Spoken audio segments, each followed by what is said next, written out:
Hello বন্ধুরা, আমি আরেকটা ভিডিও নিয়ে চলে আসলাম আমার বেল গাছ নিয়ে। দেখো, বেল গাছটা আমি না গেল বছর এই টাইমেই বাজার থেকে কিনে নিয়েছিলাম 50 টাকা দিয়ে। তখন গাছটা বেশ ছিল, ভালো ছিল না অবশ্য, মরাই ছিল। বুঝতে পারিনি যে গাছটা এত লম্বা হয়ে যাবে। গাছটা বেশ লম্বাই হয়েছে। পাতা দেখেছো? এক একটা পাতা দেখো কত বড় বড় পাতা হয়েছে।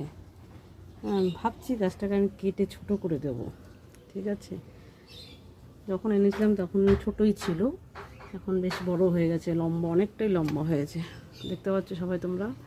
ঠিক আছে, ভাবছি কাটবো। তোমরা বলবে কাটলে ভালো হবে না লম্বাটাই ভালো হবে, তোমরা কমেন্ট করবে। গাছটা জায়গা নেই, জায়গার জন্যই অসুবিধা হচ্ছে। বুঝতে পারছো? দেখো কতটা লম্বা হয়েছে, দেখেছো? এর সাথে সাথে আমি তুলসী গাছটাও দেখাচ্ছি। তুলসী গাছটাও দেখো কত বড়।